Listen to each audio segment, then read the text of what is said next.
What's going on today, YouTube? Jason's X Bacon Gaming, bringing you my review of the... What is this? All it says is EVGA GTX Hybrid. Come on, EVGA. If you didn't know what you were looking for, how could you know that this is what you needed with this packaging? Anybody walking through a retail store is going to walk right by this because they have no idea what is in here. Couldn't have put 1080, 1070, anything in here. Hybrid cooler, anything. I stumbled upon this on Amazon, what was it, 2 nights ago, looking for water blocks so I could do a hardline tubing loop. And I actually just stumbled on this. I knew this existed for the 9 series, but had not found out that they were available for the 10 series yet. And that's why I used the NZXT G10, because this product was not available. When I found out this was available, I searched my Micro Center, and they had 7 in stock. Went down and price matched it from Amazon, which is, I believe, $104 right now, which is a smoking deal. Way cheaper than the NZXT one I did. I know some of you seen that video. It was like 3 months ago, something like that. So this is a better product for a cheaper price. But again, how are you supposed to know what is in this box? I mean, how many pennies did we save with this packaging? This is absolutely ridiculous that this is the retail packaging for this. And it was so bad that I had to go in and have the employee at Micro Center pull up the SKU number on here to verify that it is in fact for the 1070 or the 1080. Nowhere does it say that anywhere in this packaging. Ridiculous. Only complaint I have about this product is this cardboard box. So, if you watched my video from prior installing the NZXT G10, and you have not watched the teardown part of that video, I would go ahead and do that now, because in this product I can't tear it back down because I already tore it down in the last video. So if you've never torn down the 1080 to the 1070, refer to that video. I'm going to go ahead and link it in the description below, and pick it up where the disassembly part is done, and that is where I'm going to pick up this video after I do the unboxing of the contents of this package. Alright, let's get to it, guys. So, as you guys know, and probably the reason why you're here watching this video, is the Founders Edition 1080 runs insanely hot. Mine was always mid to high 80s, even turning everything way down. I could not cool it. I could not. It was just ridiculous. So I was going to do a hardline tubing loop, but as you all know, that is incredibly expensive. So I actually settled on the NZXT G10. Now, the NZXT G10 with the Corsair water cooler worked fine. It worked absolutely fine. No issues to report with that at all. Kept temps way in check. Usually mid 50s. I did get a couple times into the 60C, but nothing like what I was seeing with the Founders. And so that any of you guys that watched that video and did that based on my recommendation, it's still a fine product, still does the job well. Side note, the instructions that come with this kit, not very good. So you're going to have to figure a lot of it out on your own, or by watching this video. Anyways, so if you did the NZXT G10, you're fine. You don't want to spend the extra money to do this. It's totally understandable. The performance of both these is virtually identical. The only reason why I chose this one is I did not care for the look of the NZXT product. Just that PCB sitting there. I tried to mod my original 1080 shroud to go back on that thing. I foobarred it, lost half my backplate. But to make a long story short, it was pretty ugly. This product makes your card again look like it's a video card again and not just an exposed PCB. I noticed a lot of sag on the card, so I had to get a GPU support to put in my case, which I really didn't like. So the G10 is fine. But this, I feel, looks significantly better. Inside the box, of course, you get the cooler, you get the shroud. It's actually packed really well. Almost feel like you're unboxing an actual video card again. That bracket with the blower comes with the thermal pads, everything you need. You don't need to transfer anything over from your old card. You think you would have to, but apparently you don't. I have been running it all day today, playing Battlefield, maxed everything on my 21:9 monitor in, what is it, 2560 by 1440, whatever it is, at 100 frames a second. So it's doing everything it needs to do. So here we are picking it up. If you guys have not, again, watched the video of the disassembly of this, I would advise finding someone's video to watch, because if you've never taken one apart, it is a bit daunting. My video, I feel, is pretty decent on the disassembly. After cleaning off the chip itself and getting all the uber goober out of there, the thermal paste I had from the previous installation, this thing just slides right on there. Of course, the thermal pads, like I said earlier, are already affixed to the board. If you notice me plugging in that connector, don't do it just yet. And it pops right back out, so it's not a huge deal. I was like, I might as well put this on while I'm assembling. And you'll find out later that that is not the case. Yeah, there I am pointing at it. The build quality of this product is phenomenal. I wouldn't advise it if it wasn't. Notice on the bottom down there by my knuckle, there is the little grommet for running your heat pads through. I did not film putting that on, but make sure you put that on. And the thermal paste is already applied to the water pump. So, and it's actually pretty decent paste, so I would just leave it unless you're a thermal paste aficionado. This part is a bit tricky. You got to hold the pump on, flip it over, try to get the screws with the springs on them. EVGA does advise you use their hardware that comes with it. Everything you need comes with the package, and I would agree with them. Just go ahead and use their hardware. There's no reason to save any of that stuff. Again, sorry for the manicure, guys. If you haven't been on my channel before, I'm a mechanic by trade, so my hands are definitely not hand model material. Once you get the first one started, you can probably lay it down and get the other four going, but I just tried to keep as much pressure because I didn't want to mess the thermal paste up any. So we advise doing corner to corner just to get an even distribution of torqueness, if that's even a word.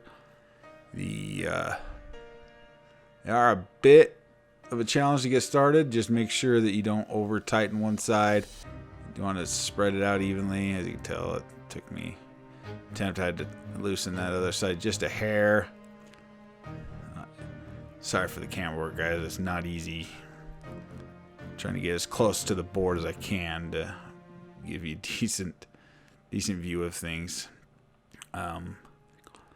So the performance of the G10, like I said, was really solid. I kept getting comments on that video that my VRM was gonna fry and it was all gonna explode and you ruined your card. And I ran it for 3 full months, or at least as long as that other video's been out. I can't remember, but it's been quite a bit of time I ran the NZXT product, and like I said, I never had a problem with it. Haven't heard any comments on any of my video of anybody having any issue with me recommending that product or recommending the way I did it. So I'm assuming everything's fine. But like I said, it just came down to aesthetics for me. So once you get the first two bolts started on the pump, it's the other two should go in easier.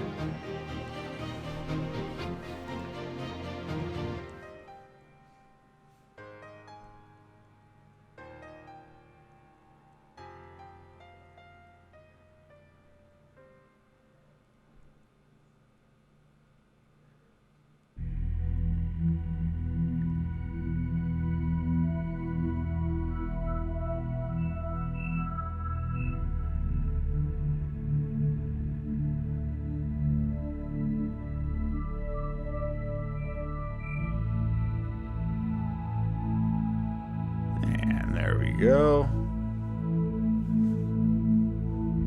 Snug them down. Don't over tighten them, please. You're just looking to make proper contact across the entire chip. It all fits perfectly, but just do not over tighten, please. It will cause some problems. One thing I do like about this kit is those braided lines on the water tubes.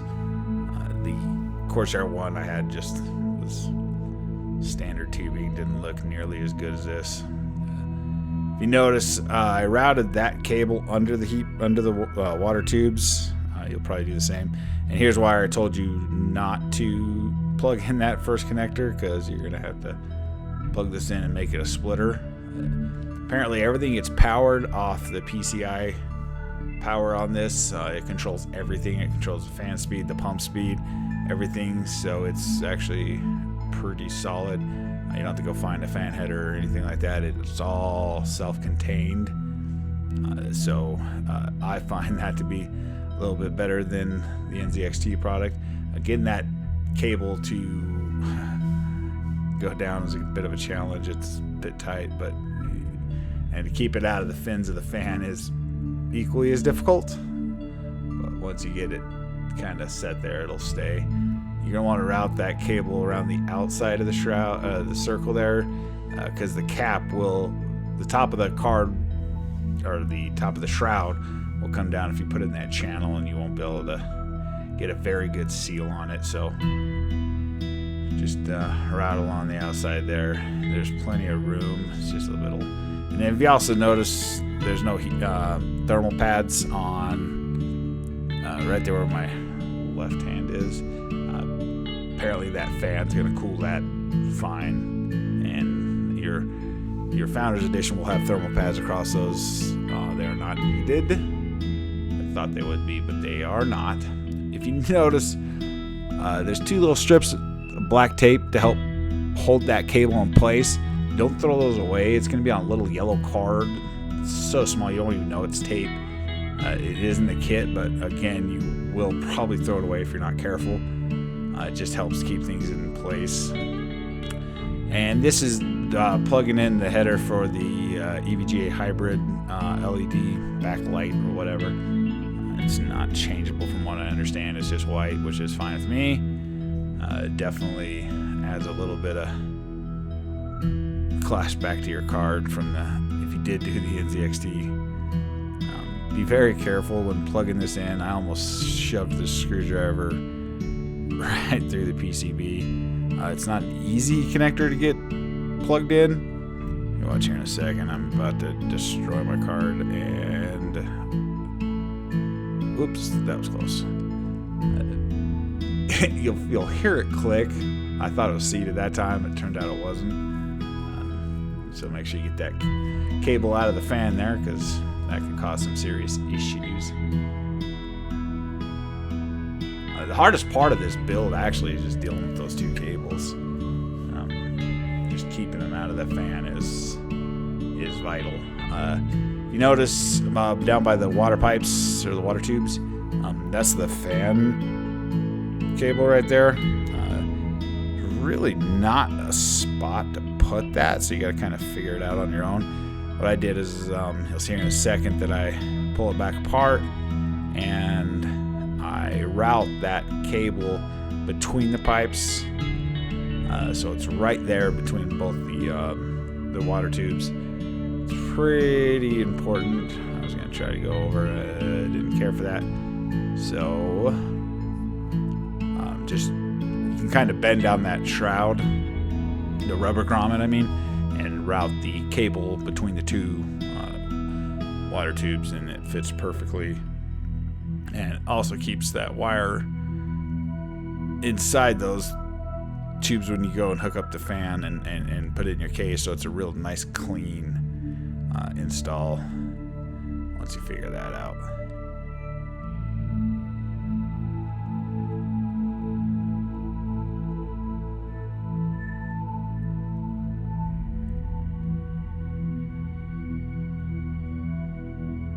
And back to this stupid LED light. I did finally get it to click into place. It was not easy. And trying not to stab the PCB again. I took a little bit more time this time. But it did click in. You're not going to be able to hear it, but it did. After that, it all seats fairly easy. Again, always checking to make sure those two little cables are not rubbing the fan.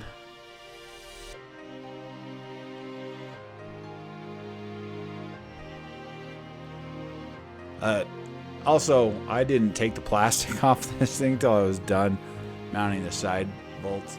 Didn't want to scratch the top of the card. So if you get to this step, you can peel off the sides on all four sides to try, because once you get the side bolts in there and get them snug, it's a bit difficult to get all of the plastic wrap off. So at this point, once you get it mounted and together like it is, peel off just the sides. It'll make your life a lot easier, I promise. So, well, everything lines up, everything's set, pretty simple. I mean, of course, the hardest part of this is going to be taking the card apart for the first time. I went ahead and sped this up because 3 bolts on each, or 3 screws on each side. There's also 2 in the front and 2 in the back on the support. Get plenty of nuts and bolts and screws for this. In fact, I still got a bunch left over, and that's mainly because I wasn't able to put my backplate back on because I seem to have misplaced it, so hopefully I can find it. So, like I said, very, very easy to do. EVGA, this is a really nice little kit. I give them a thumbs up for this one, and like I said, when I did the NZXT product, I think the grand total was 113. So there, I said earlier in the video that it was way more affordable, but it really, apples to apples, it's almost exactly the same. One thing I will note that the water tubes on this are a little bit longer than the Corsair cooler I use, the H75, I believe. So I was able to get it up at the top of my case easier. My case is a huge case, so it was a bit of a stretch with the other one, but this one works just fine. So 2 more screws to go.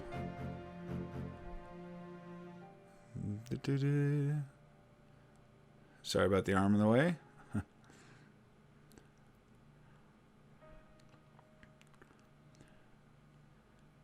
There we go. So kind of to wrap this thing up, if you're sick of dealing with excessive heat with your 1080, 1070, fantastic solution. I love this product. Also, I tried to record putting the rest of the nuts on the board there. For some reason it didn't record, but all those standoffs, if you've taken the card apart, you know which ones I'm talking about. Of course, you put all those in and you don't want to over tighten them. So I've loaded up after the installation. I loaded up Battlefield, everything maxed out. Just everything I can maxed out. And my temperatures never got even into the 50s, 50C. So the product itself is fantastic. Definitely cools, definitely does its job. For that kind of money, it's definitely worth it. If it's, if you feel comfortable doing it, which I understand not feeling comfortable enough to do it, it's really not that hard, guys. Just take the precautions, use your anti-static strap if you have one. Nice clean environment, don't drop anything, don't scratch anything. It is easy. It's like the first time I took the 1070 apart was on that 1080 was on that NZXT build, so it was my first time and it is very easy. I'd like to thank you guys taking the time to watch. Hopefully this helps with the installation, because those instructions are terrible that come with the product, and I've already voiced my opinion about the packaging and the boxing. But this is Jason with X Bacon Gaming. If you guys want to see more content, please feel free to subscribe and like this. It helps me out. Again, thanks for watching.